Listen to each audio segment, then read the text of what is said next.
What happens when a president imposes new global tariffs just days after the Supreme Court strikes down his previous trade regime?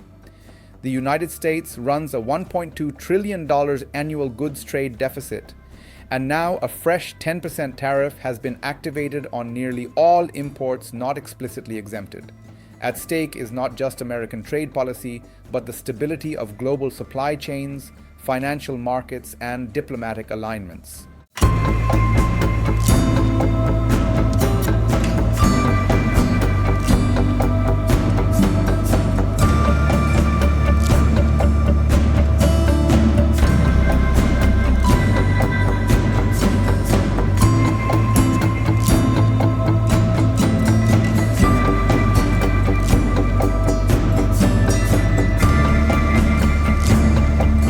If this escalation hardens into a longer-term policy, the structure of global commerce could shift again toward protectionism. If it collapses under legal or political pressure, Washington's credibility in trade negotiations may weaken.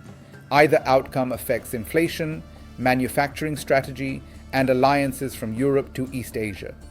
The question is no longer whether tariffs matter, but whether the rules governing them are stable.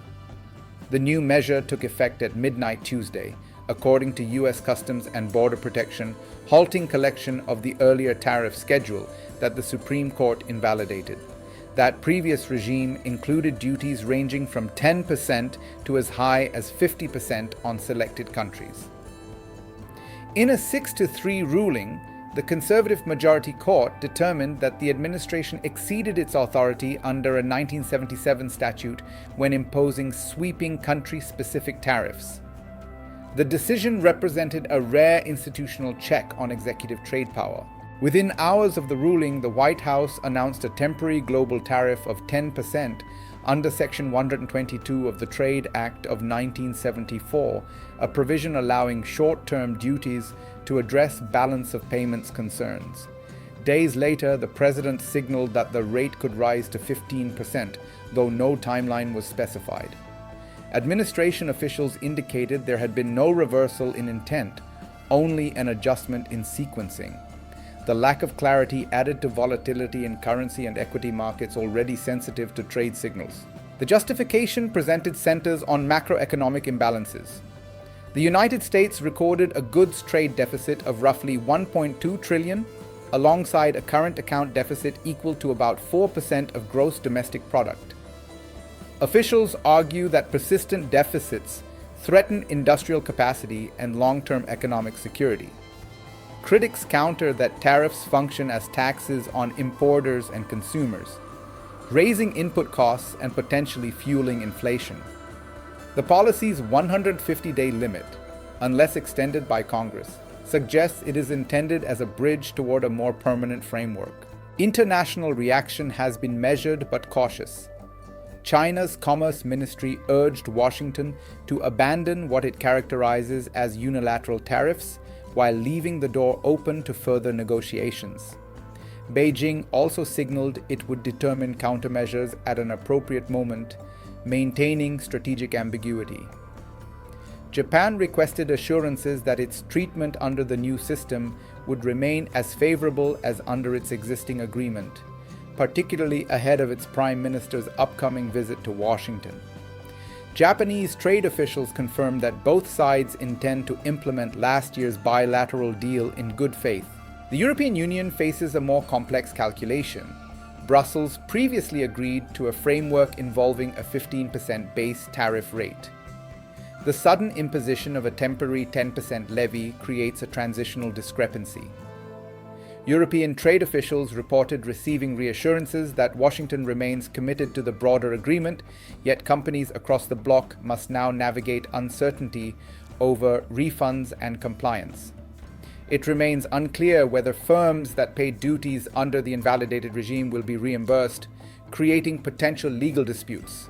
Historically, tariff authority in the United States has oscillated between Congress and the executive branch.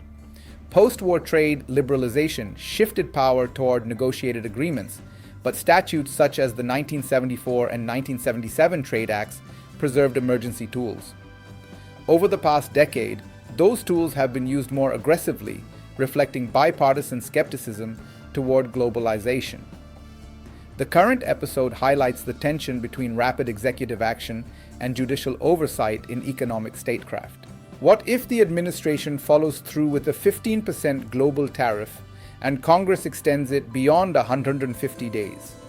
In that scenario, multinational corporations may accelerate supply chain diversification away from the United States to mitigate cost exposure. Retaliatory tariffs could compress export volumes, particularly in agriculture and advanced manufacturing. Financial markets might price in sustained trade friction, strengthening the dollar in the short term but dampening long-term growth projections. What if, alternatively, negotiations produce a narrower, rules-based framework before the temporary measure expires? A structured agreement tied to deficit reduction targets could stabilize expectations and reduce litigation risk. Trading partners might accept limited concessions in exchange for predictability. That outcome would signal that tariff escalation remains a bargaining instrument rather than a permanent doctrine. The geopolitical implications extend beyond economics. Trade policy now intersects with security alliances, technology controls, and industrial subsidies. A tariff regime perceived as arbitrary could complicate coordination with allies on issues such as semiconductor supply chains or critical minerals. Conversely, a recalibrated policy aligned with partners might reinforce bloc-based economic integration, especially among advanced democracies. Domestically, the debate reflects competing visions of economic sovereignty. Supporters argue that temporary pain is justified to rebuild domestic production capacity. Opponents warn that uncertainty deters investment and undermines rule-based governance. The Supreme Court's intervention underscores that even expansive executive authority has constitutional boundaries, particularly when statutory interpretation is stretched. For now, the immediate effect is a flat 10% duty on most non-exempt imports, active for up to 5 months. That simplicity masks deeper complexity, ongoing litigation, pending negotiations, and the possibility of further escalation. Markets are watching the upcoming State of the Union address for clarity on sequencing and legislative coordination. Trading partners are calculating exposure and leverage.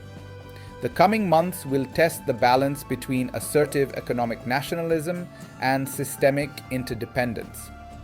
Observers should watch congressional action on the 150-day limit, legal challenges over refunds, and the trajectory of negotiations with China, Japan, and the European Union. In an interconnected world, even a 10% adjustment can ripple across continents. The deeper question is whether trade governance can reconcile domestic pressures with global stability, or whether volatility becomes the new baseline.